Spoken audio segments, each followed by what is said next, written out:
Hello and welcome back to News to help you know the place you love to live. I'm Mayor Sue-Ann Hohimer, and this right here. Hi, Amy Arrington, City Manager.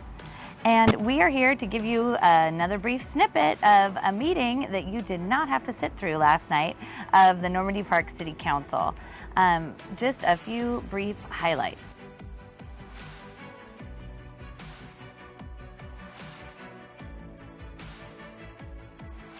We did begin with probably about the first 15 minutes or so. We spent as a council in a moment of just remembrance and reverence and honor of our council member Ernest Thompson, who passed away on August 1st of this year. We were very, very sad with this loss. He's going to be really missed. He leaves a big gaping hole. And the time we spent last night was just a great moment to just hear from everyone on council about the different ways that Ernest impacted their lives and the life of the city. Amy, did you have anything you wanted to say about that part? No, I think you and the council did a great job summarizing what a fantastic advocate Ernest was for the community. So I would encourage the public, if you have a moment, take the opportunity just to watch that first part of the meeting, because I think you can hear a really good summary of all the hard work and impact he had. He did. He loved our city, and he had a lot of heart and passion for fighting for the things that mattered to this city.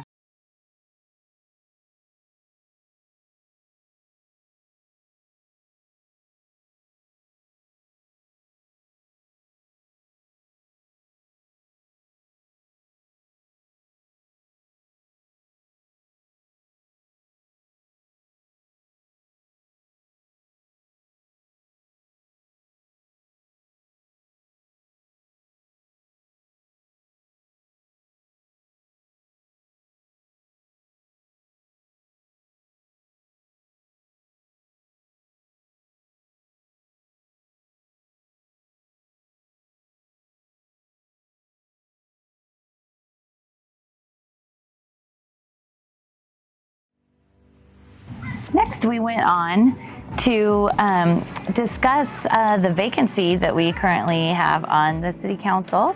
And Amy, you let us know that it's in our RCW that we do have 90 days to appoint someone. Otherwise, that opportunity to appoint someone gets forfeited to King County. And I think it was pretty clear that we didn't want that to happen. And so we've set up some guidelines for how to proceed from here. And we are really encouraging people who love Normandy Park to apply to join us, the 6 of us on the City Council, and get us back to a council of 7. Mm-hmm. And Amy, why don't you tell us a few of the details about how people can apply for that? Certainly. Starting next Tuesday, August 16th, we'll have an application that you can download or pick up a hard copy and fill out. It's only about 2 pages and has a variety of questions just to help the City Council get to know you better. Those applications will be due by Friday, September 16th. And then afterwards, the City Council will get a chance to review them. We're going to invite the interested candidates into City Council chambers on September 27th, where we will do interviews, and hopefully by the end of the night, the City Council can decide who they want to fill the vacancy. Thank you. And by interviews, do you mean that they will sit down and talk with us and answer questions, or are we thinking each applicant gets about 3 minutes to talk about themselves? Have we determined that yet? Yeah, well, most likely we're thinking there's going to be a good bit of interest, so it's probably going to be the latter. Okay. Where you are going to have the floor for 3 minutes or so and just kind of summarize your excitement, your qualifications. But that process could be tweaked depending on the number of applicants and what you feel after you get to see the applications, but that's our plan right now. Okay, that sounds good. I can speak from personal experience that getting an appointment to the council is a really wonderful path to getting on the council. Gives you an opportunity to just get a little flavor of what it's like to serve on the council. And in May of 2023, if you are loving it, then you can sign up with King County to be on the ballot and let the voters vote you in the next time around. And so it is a really excellent way to kind of put your feet in the water and see what you think of public service. And so we really encourage viewers who are listening to this to consider applying or at least spread the word, because we all want to have wonderful representatives working on our city council. It's a volunteer gig. You get a bottle of water and a notebook once a month, but it is really meaningful work, and it does provide a lot of really interesting and adventurous opportunities. So I really encourage qualified people to give it some serious consideration. Next, we moved on to the topic of branding. Amy, why don't you tell us a little bit about what you presented to us? Certainly, initially. yeah, and I know some of you have probably heard this in our other videos, but we are in the process of doing a branding guide for the city of Normandy Park. We are at a point where we're developing visual identity items. And what we presented last night was a proposed logo, color palette, and tagline.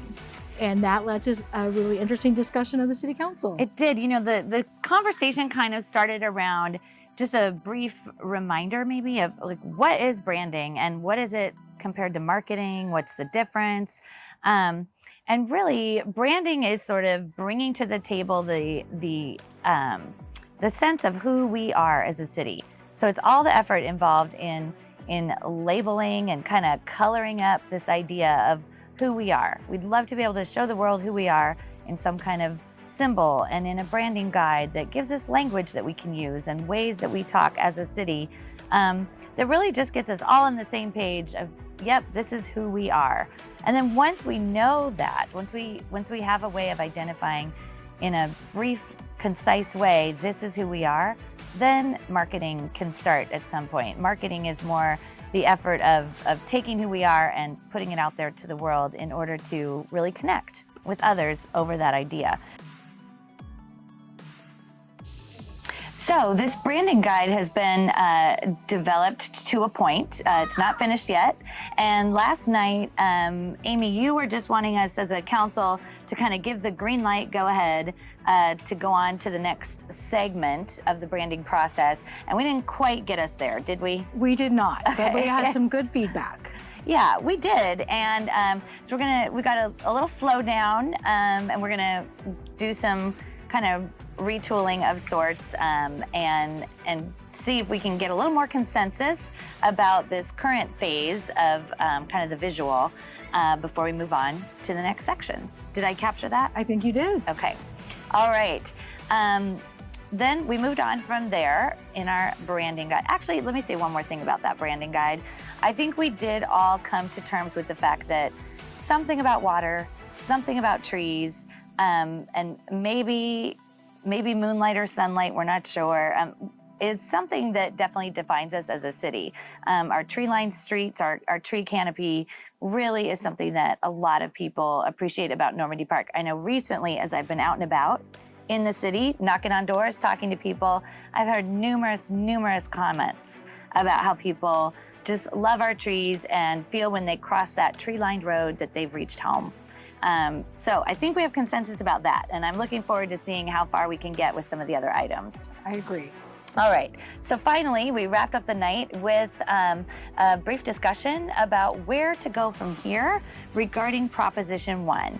As you may know, we recently had a proposition on our King County ballot that had to do with asking our residents if this was the time in the life of the city that they're willing to take out a $15 million bond in order to build a $25 million brand new civic center here on this very same location of the Normandy Park City Hall.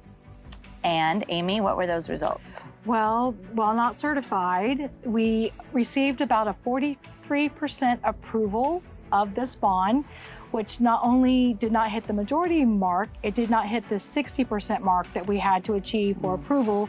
So Proposition 1 did not pass. And so what do you think about the overall turnout rate of voters? Well, I do think that is something we should all be very proud about. Normandy Park was about 53% voter turnout. And if you look at the percentages throughout King County, we had the highest percentage turnout of all the cities in King County. So that is something to be very proud about. Right. To me, that says you care about the city. And you might, I don't know if you care one way or the other way. I'm not sure what part you care about. And I'd like to know that. So we're glad you care, and we'd like to know some more details. And so what we're doing is having a special meeting of the council on September 20th. That's a Tuesday night. We're going to be meeting here at City Hall, which still exists. It is a not so lovely building, but it's functional. And we will be here on Tuesday night, September 20th at 7 p.m. And as a council, we will engage in some discussion about where to go from here. But before we do that, we would like to have an opportunity for some of you to just very, very briefly, even in maybe 5 words or less, come and share with us some of your feelings about why you voted the way you voted, in the hopes that that will give us some further guidance in terms of where to go from here, delivering to you the kind of city that you want to have. So, Amy, is there anything else you want to add to that? No, but just we will be in person, but you still have the virtual remote opportunity to get the Zoom link and participate that way as well. Right, and feel free to even send an email in to the city clerk that just states really briefly your reason. Was it too expensive, not expensive enough? Was it too big a building, too small a building, just not the right time? Like, we just want to know from you what it is that motivated you to vote the way that you did, hopefully in a way that gives us some direction in terms of where to go from here. Other than that, I think we can just say thanks for tuning in. Continue to stay informed about your city government. And from there, I guess we'll just say we'll see you in the park. Thanks for joining.